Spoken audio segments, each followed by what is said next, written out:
Assalamualaikum warahmatullahi wabarakatuh. Saya Asep Kosasi Samapta selaku Kepala Kantor Otoritas Bandar Udara Wilayah 10 Merauke beserta jajaran staf mendukung penuh penyelenggaraan Festival Budaya Pokman yang diselenggarakan tanggal 7 sampai dengan 11 Oktober tahun 2023. Semoga seluruh rangkaian Festival Budaya Pokman bisa berjalan dengan lancar dan dapat memberikan manfaat bagi seluruh elemen masyarakat, khususnya di Papua, umumnya di luar Papua. Demikian, terima kasih. Salam. Oke, balik lagi kita di podcast Ngobrol Bandara Wilayah 10. Baik, di sini kita udah kedatangan narasumber yang jauh-jauh dari Kabupaten Asmat, yaitu Bapak Arif Santoso. Bapak Arif sekarang menjabat selaku Kepala Kantor UPBU kelas 3 EWER. Jadi Pak, izin. Baik, Mas Barlian. Apakah bisa Bapak memperkenalkan diri Bapak mungkin dari jabatan sebelumnya atau seperti apa? Izin Pak, waktu kami persilahkan. Baik, Mas Barlian. Terima kasih. Ya, sebelumnya terima kasih karena udah diundang yang sebenarnya sudah direncanakan beberapa waktu yang lalu ya. Karena kesibukan saya juga akhirnya bisa memenuhi hari ini. Alhamdulillah Pak. Assalamualaikum warahmatullahi wabarakatuh. Selamat pagi, salam sejahtera buat kita semua. Saya Arif Santoso selaku Kepala Kantor Unit Penyelenggara Bandar Udara kelas 3 EWER. Mungkin mau menyampaikan ya sedikit profil atau karir jabatan saya sebelum menduduki sebagai Kepala Kantor. Saya sebelumnya bertugas di kantor UPBU kelas 1 MOPA tahun 2006 sampai dengan 2012 di unit PKPPK. Selanjutnya saya pindah tugas di kantor Otoritas Bandar Udara Wilayah 10 Merauke mulai tahun 2012 sampai dengan 2019 dan jabatan saya selama di kantor Otoritas Bandar Udara Wilayah 10 Merauke sebagai pengelola kepegawaian dan sempat menjabat sebagai PLT Kepala Seksi KUK di kantor Otoritas Bandar Udara Wilayah 10. Tahun 2019, tepatnya akhir 2019, saya mendapatkan amanah sebagai Kepala Kantor UPBU kelas 3 Kamur di Kabupaten Asmat juga. Dari tahun 2000 aktifnya, bisa dikatakan aktif tahun 2020 bulan Januari, awal Januari sampai dengan 2022 bulan Agustus, saya di kantor UPBU Kamur. Setelah itu saya mendapatkan amanah dipindah tugaskan di kantor UPBU kelas 3 EWER. Sampai dengan sekarang. Sampai dengan sekarang Pak. Ya, kurang lebih ya hampir 1 tahun lah, satu tahun lebih lah. Oh berarti udah ya mau jalan ke 2 tahun begitu Pak ya? Benar. Jadi gimana Pak perasaan atau mungkin penyesuaiannya Pak? Karena sebelumnya Bapak menjabat sebagai PLT Kasih KUK di Kantor Otoritas Bandar Udara Wilayah 10. Baik. Lalu menjadi seorang kabandara yang notabene-nya adalah seorang penguasa anggaran, Pak. Seorang KPA. Ya. Nah, itu bagaimana Pak penyesuaiannya begitu? Baik, Mas Barlian. Jadi lebih tepatnya sebagai Kepala Kantor ya. Kepala Kantor ya. Dari pengalaman masa kerja juga selama saya di Bandara MOPA, Otoritas Bandar Udara Wilayah 10, sekalipun saya duduk di jabatan atau sebagai pengelola kepegawaian ya, tapi saya juga sering membantu rekan-rekan inspektur maupun pimpinan pejabat struktural untuk melaksanakan fungsi tugas dari teman-teman semuanya dan pimpinan tentunya seperti itu. Di situ ada pelajaran, pengalaman yang saya dapatkan dan dapat saya aplikasikan setelah saya menduduki sebagai kepala kantor. Jadi kurang lebih seperti itu, Mas.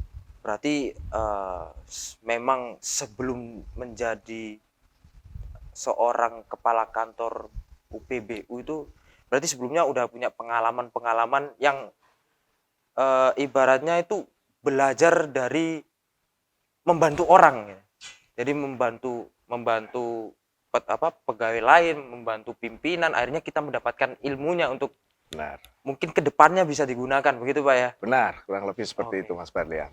Di Baik. samping itu juga tentunya pendidikan yang saya anyam ya, yang saya pernah lalui baik diklat non teknis maupun diklat teknis juga itu setidaknya membantu ya kita dalam melaksanakan tupoksi sebagai kepala kantor sekarang ini seperti itu. Oh, baik Pak.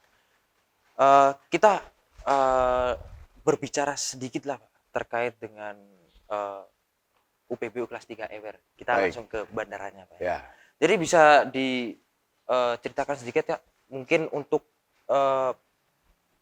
UPBU kelas 3 EWER ini sebenarnya dibangun untuk apa dan dikonsep seperti apa Pak?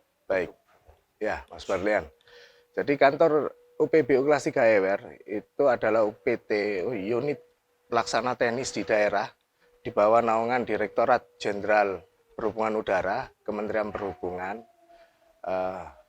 yang menyediakan pelayanan kebandarudaraan tentunya seperti itu. Adapun beberapa fasilitas prasarana yang ada berupa terminal sekarang luasnya kurang lebih 480 meter persegi. Terus panjang runway kita juga sekarang sudah 1650. Terus apron kita 90 kali 70. Taxiway kita ada 85 kali 15. Dan berapa sarana prasarana lainnya juga sudah ada. Mungkin seperti itu. Dan tujuannya ya untuk memberikan pelayanan kepada masyarakat khususnya di daerah 3TP ya, di mana rata-rata di Pulau Papua transportasi udara itu menjadi salah satu transportasi yang banyak digunakan karena belum terbangunnya jalan ataupun transportasi lainnya. Jadi transportasi udara amat sangat diperlukan seperti itu. Jadi itulah pentingnya penerbangan di wilayah Papua karena memang di Papua ini belum ada seperti jalan tol yang terus habis itu mungkin transportasi laut harus memutar dulu lebih lama. Akhirnya penerbangan adalah salah satu opsi yang penting untuk penerbangan di Papua. Jadi Pak, kemarin kita mendapatkan informasi kan Pak, kalau misalnya kemarin terminal UPBU kelas 3 EWER diresmikan langsung oleh Pak Presiden. Nah, pada saat peresmian dari Pak Presiden atau dari Pak Budi Karya, apakah ada pesan Pak untuk Bapak secara pribadi begitu? Ya, baik. Jadi tahun 2023 ini merupakan tahun yang sangat istimewa dan tidak pernah saya lupakan mungkin ya selama saya berkarir di Kementerian Perhubungan karena bulan Juli kemarin ya itu Presiden Republik Indonesia meresmikan Bandar Udara EWER di Kabupaten Asmat ya itu merupakan salah satu prestasi yang membanggakan buat saya dan seluruh warga Kabupaten Asmat tentunya dan Kementerian Perhubungan tentunya. Nah, pesan yang disampaikan oleh Pak Presiden maupun Pak Menteri lebih ke Pak Menteri ya mungkin Pak Menteri Perhubungan bahwa memang UPBU EWER ada beberapa permasalahan operasional yaitu banjirop yang sering terjadi mempengaruhi kegiatan operasional. Nah, bentuk fokus penanganan dari Kementerian Perhubungan tahun ini ada pekerjaan pembuatan tanggul dan drainase untuk menanggulangi rob itu sendiri. Jadi diharapkan pekerjaan itu selesai tahun ini dan manfaatnya dapat dirasakan tahun depan seperti itu. Jadi untuk rob air laut tidak diharapkan sudah tidak masuk di Bandara Udara EWR lagi seperti itu. Nah, Ya, kalau semoga- Bapak Presiden sendiri dalam kegiatan peresmian kemarin menyampaikan ya dengan adanya sudah diresmikannya Bandara Udara EWR diharapkan dapat membantu transportasi masyarakat ya khususnya di Kabupaten Asmat membuka keterisolasian sama membangun konektivitas ya antar daerah wilayah dan dengan sendirinya pertumbuhan ekonomi akan berkembang seperti itu.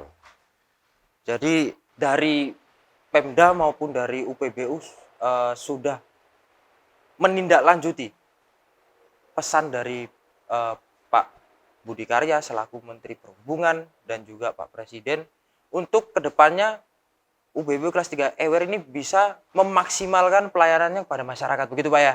Baik, benar Mas. Nah, terus habis itu saya mau berbicara sedikit nih Pak tentang proses pembangunannya. Ya, Pasti kan untuk mempersiapkan sebuah peresmian terminal baru kan pasti ada persiapan-persiapan yang harus dilengkapi sebelum diresmikan, Pak. Jadi seperti apa sih, Pak, proses pembangunannya dan tantangannya begitu, Pak? baik. Jadi untuk pembangunan gedung terminal ya, kalau kita bicara gedung terminal itu sudah dilaksanakan sejak tahun 2021. 2021. Lalu tahun 2022 perlu dilakukan sentuhan-sentuhan supaya gedung terminal itu kelihatan Cantik, Pak. Ya? cantik lah, Cantik istilah dengan itu. aspek budayanya Ya, di benar. Asmat. Pak. Ya, seperti itu.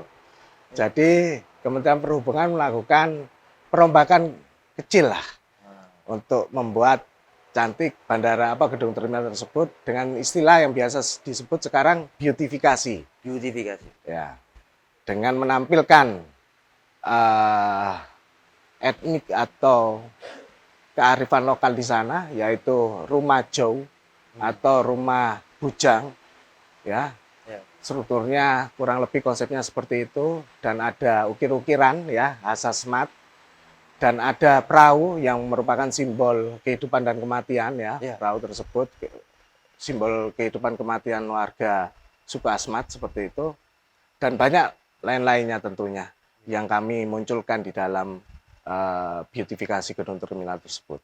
Oh, berarti dalam beautifikasi ini memang dari bandara itu memasukkan banyak unsur-unsur adat yang harus benar-benar menggambarkan masyarakat sekitar Bandara EWR gitu Pak ya. Ya. Memang luar biasa sih itu. Ya, bandaranya cantik sekali ya. Perlu saya sampaikan juga, semua itu tidak lepas dari peran serta stakeholder dan tentunya pemerintah Kabupaten Asmat ya, yang sinergi dengan pemerintah pusat dalam membangun Bandara Udara EWR, memajukan sektor transportasi udara di Kabupaten Asmat. Ya itu sebagai langkah-langkah koordinasi antara bandara dengan pemerintah setempat terkait dengan pemaksimalan pelayanan masyarakat dan pemberdayaan masyarakat sekitar, Pak ya. Benar. Pasti, Pak ya. Jadi, Pak, terminal baru kan sudah diresmikan nih, Pak. Siap. Jadi langkah-langkah selanjutnya selain pembangunan tanggul, Baik. terus pengantisipasian banjirop, itu ada apa lagi, Pak, dari Bapak? Harapan kami Bandara Udara EWR terus bisa dikembangkan karena memang demand atau minat masyarakat terhadap transportasi udara itu sangat tinggi di sana, ya, membantu perekonomian, pendidikan, ya, kesehatan juga dan lain sebagainya. Harapannya semakin ke depan pemenuhan fasilitas maupun prasarana juga dapat berjalan dengan baik, artinya segera dapat terpenuhi ya, supaya keselamatan, keamanan penerbangan dapat terus terjamin. Jadi semakin banyaknya frekuensi penerbangan. Izin Pak, kalau boleh tahu kita bahas terkait dengan penerbangannya. penerbangannya. Ya, baik.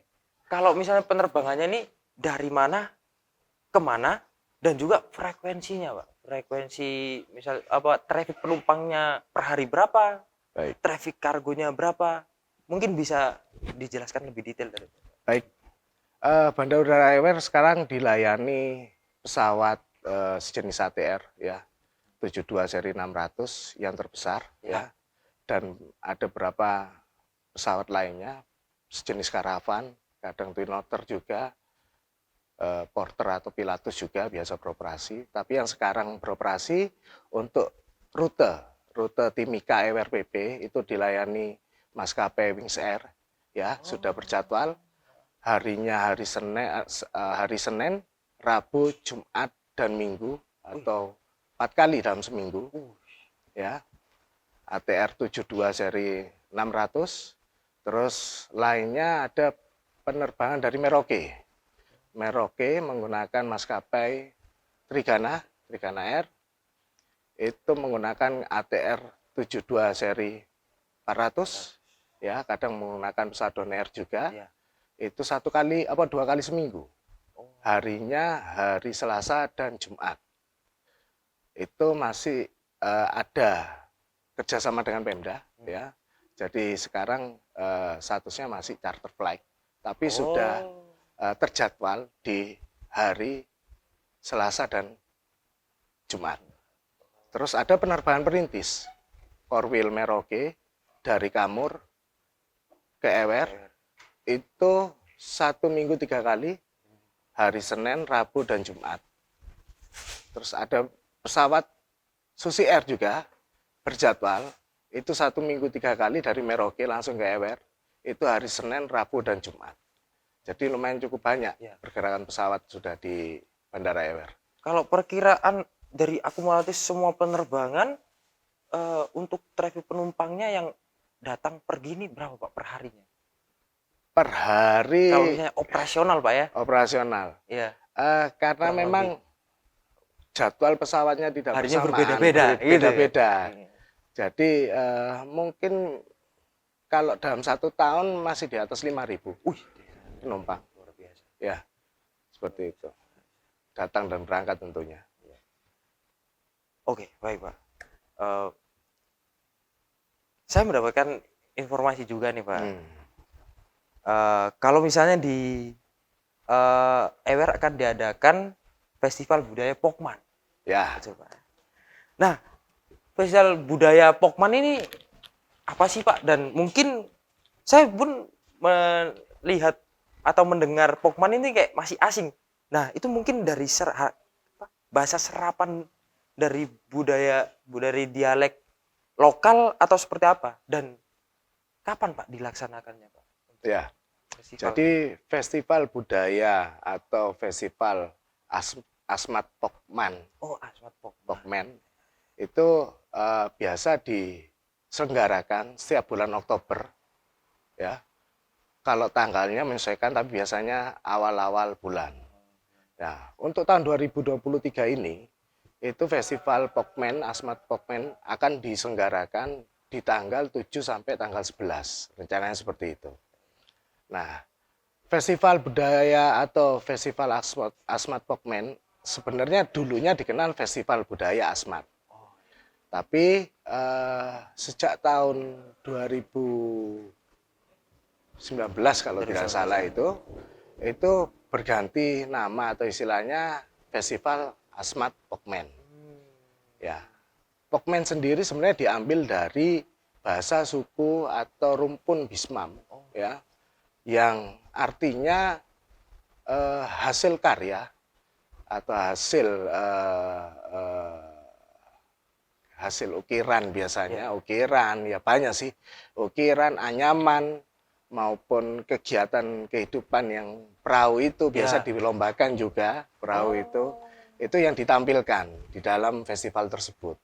Dan nantinya akan disambung dengan lelang. Artinya lelang hasil-hasil karya tersebut yang bisa diikuti oleh seluruh kalangan masyarakat, bahkan wisatawan lokal maupun asing juga ikut berdatangan. Juga bisa ikut berdatang untuk ikut ibaratnya menyaksikan dan mengikuti lelang lelang tersebut. luar biasa. Jadi- Biasanya ini berarti didatangi oleh kolektor-kolektor begitu Pak ya? Benar. Karena tidak bisa dipungkiri mungkin sudah menjadi rahasia umum ya. Artinya banyak orang mengetahui ukiran Asmat salah satu ukiran yang mendunia. Seperti Betul. itu. Betul Pak. Karena menggambarkan dalam ukiran itu banyak istilahnya menggambarkan tentang kehidupan masyarakat Asmat itu sendiri. Jadi melalui ukiran itu ada cerita biasanya. Maka dari itu banyak orang yang tertarik untuk hadir pada saat festival tersebut. Dan tentunya ini menjadi perhatian kami selaku pengelola bandara untuk mempersiapkan nantinya. Ya. Ya, mempersiapkan segala sesuatunya yang berkaitan dengan kegiatan festival Asmat Pokmen itu karena pasti pintu gerbang utama itu melalui bandara. Pasti. Selain memang karena geografisnya Kabupaten Asmat itu rata-rata perairan, ya daratan tapi biasa kalau sudah rob jadi perairan. Perairan, iya. Itu selain itu juga ada kapal, tapi yang lebih banyak menggunakan transportasi udara. Jadi kami benar-benar harus mempersiapkan segala sarana, prasarana, fasilitas berfungsi dengan baik untuk mendukung kegiatan Festival Asmat Pokmen tersebut. Jadi kalau misalnya Anda yang melihat ini ingin menghadiri atau melihat festivalnya, itu dipersilakan sekali. Untuk penerbangannya bisa dari Timika Benar? dan Merauke. Merauke Pak ya. Ya, Jadi untuk masyarakat Merauke atau masyarakat Timika yang ingin ikut memeriahkan festival budaya Pokman, bisa langsung menuju ke tempatnya saja. benar. Mas. Ya, jadi tadi saya kurang mungkin bertanya kurang detail Baik. Pak. Tadi Bapak mengatakan bahwa ada persiapan yang dilakukan. Baik. Selain fasilitas mungkin, selain dari operasional, persiapan operasionalnya, mungkin ada persiapan lain Pak yang dilakukan oleh Bandara Ewer. Ya, baik. Selain berkaitan dengan kegiatan di Bandara Udara, tentunya kami terus berkoordinasi ya dengan pihak pemerintah daerah Ya. karena banyak tamu-tamu ataupun kegiatan-kegiatan yang tentunya pemerintah daerah lebih mengetahui dan kami harus menyesuaikan. Ya, mungkin berkaitan dengan penjemputan, penyediaan mungkin infrastruktur di bidang transportasi lainnya. Karena dari Bandara Udara Ewer agak unik di Bandara Udara Ewer ini. Tidak ada mobil. Ya, mungkin pemirsa atau semuanya sudah tahu lah. Di Asmat itu hanya ada kendaraan motor listrik. Oh ya. Jadi dari Bandara Udara Ewer untuk menuju ke tempat festival atau di ibu kota Kabupaten Asmat yaitu namanya ibu kota Agats ya itu harus menggunakan yang pertama kendaraan motor listrik sampai ke pelabuhan ke dermaga Ewer. Selanjutnya dari dermaga Ewer itu menggunakan speedboat atau biasa orang bilang itu ya kapal lah, Ya. kapal kecil. Kalau biasanya di bahasa sini kan ketinting bilangnya. Bukan ketinting bukan juga, ketinting. bermesin juga. Oh, Ya, iya, speedboat iya. itu. Kadang juga orang menggunakan kapal fiber. Ya, tapi bermesin sudah bermesin semua kapal itu. Karena jarak dari pelabuhan Ewer ke Agats itu lumayan jauh. Ditempuh kurang lebih 20 sampai 25 menit. Oh, lumayan, Pak. Lumayan. Jadi memang butuh ya effort juga untuk dapat sampai ke ibu kota Kabupaten Asmat di Agats sana. Ya, tapi itulah ciri khasnya Asmat. Ya. Ya, jadi kembali lagi tadi persiapan-persiapan lainnya kita terus koordinasi dengan Pemda untuk penjemputan tamu-tamu. Biasanya ada tamu-tamu dari beberapa daerah, dari pemerintahan juga yang menggunakan pesawat komersil maupun charter kadang. Nah, itu tentunya kita harus berkolaborasi dengan baik dengan Pemda. Seperti itu. Berarti nanti ini tadi kan ada motor listriknya. Berarti motor listriknya nanti ibaratnya dijajarkan di depan bandara begitu. Jadi orang nanti bisa langsung memakai gitu. Benar. Wah, istimewa Jadi sekali. transportasi yang biasa disebut ojek ya. Iya. Di bandara sendiri itu kebanyakan menggunakan bukan kebanyakan sih 50-50 mungkin Oh, ya. iya. Karena memang di EWR sendiri belum ada pendistribusian listrik dari pemerintah. Jadi praktis hanya menggunakan listrik dari bandara. Jadi beberapa motor listrik itu waktu ngecasnya yang menggunakan energi dari bandara. Oh. Jadi oleh karena itu di EWR sendiri sebagian masih ada motor bensin. Oh ya. Ya seperti itu. Tapi kalau di Kota Agats-nya sendiri hampir 100% itu kendaraan harus listrik. Adapun yang menggunakan berbahan bakar minyak atau bensin itu punya instansi tertentu ya, kepolisian seperti Iya. itu. Karena semuanya motor listrik. Wah. Bisa dibilang Kabupaten Asmat yang memperhatikan lingkungan dalam Betul. segi transportasi Betul. ya Asmat gitu. Wah. Ini menjadi ini ya, salah satu keunikan baru dari Kabupaten Asmat. Menjadi percontohan daerah lain Ah. untuk menggunakan motor ramah lingkungan. Kalau mungkin. kita lihat soalnya kalau misalnya di kota-kota besar juga mungkin ada cuma tapi hanya 1-2. Nah. Tapi kalau ini hampir 100% Pak ya. Hampir Wah, semuanya luar itu biasa, luar biasa, menggunakan luar biasa. motor listrik. Ya, jadi kalau misalnya pemirsa atau yang sobat ngobrak ingin langsung melihat atau ikut memeriahkan festival budaya Pokman, bisa langsung Anda menuju ke sana saja. Oke? Ya, Benar. jadi sekian dari podcast mini kita. Saya Barlian sebagai host dan Pak Arif sebagai narasumber. Terima kasih, Mas Terima Ferdian. kasih. Terima kasih, makasih, Pak. Mas. Oke, sekian. See you guys.